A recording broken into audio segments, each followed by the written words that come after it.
Salita na. Hello guys, hindi na ako magpanggit ng yung isang platform kasi napasabasa sa iba. Hello guys na lang. Gawa tayo ng yogurt.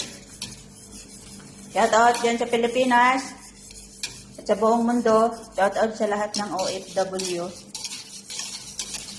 Sa anumang sulok ng mundo, ang mga bagong bayan. Lagi na lang resibo ang meron.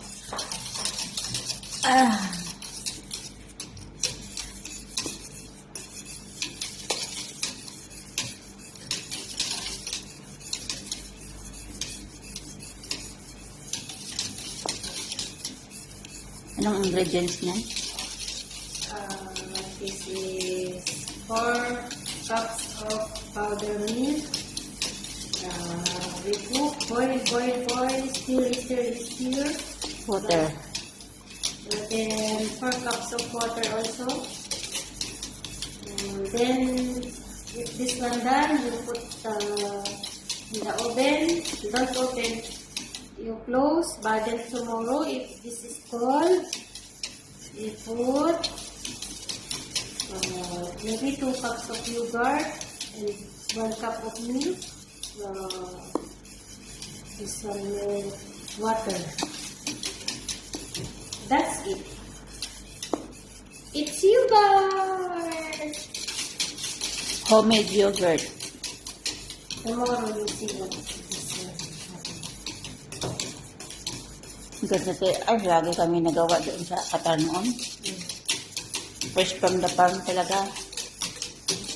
Tapos lagyan ng 2 yogurt galing sa grocery. Ano siya, magiging creamy siya ng kanya pag nalagyan siya ng gatas at sugar. Tapos masarap ng lasa niya pag hindi mo tingnan mo. Ginagawa ko doon sa mga kasama ko. Gina-blender ko, lagyan ko ng asukal. Na-blender. Ay, yung iba may nakita ako na-blender. Inumin man nila lahat. Pasarap ni Rioy. Linamnam.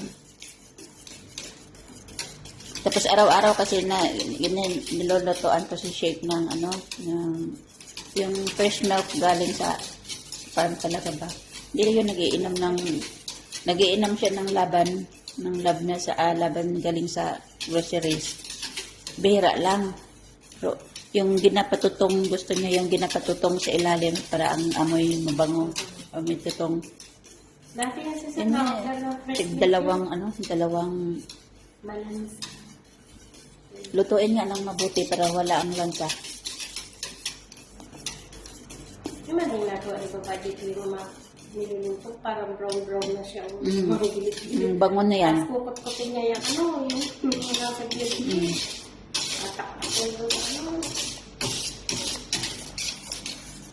Ilang minuto lang lutuin. Ito'y boil na, inaano ko lang ng konti. Tama na yan. Oo, adalhin ko na ito sa baba. Sila ang bahala dyan kung anong gusto niyang gawin. Bye guys. I love you all. God bless you around the Lord. Around the world. Hindi na wala ng sustansya ang OFW. Hindi na makabigkas ng maayos. Bye guys. I love you all. Sustansya pa yun,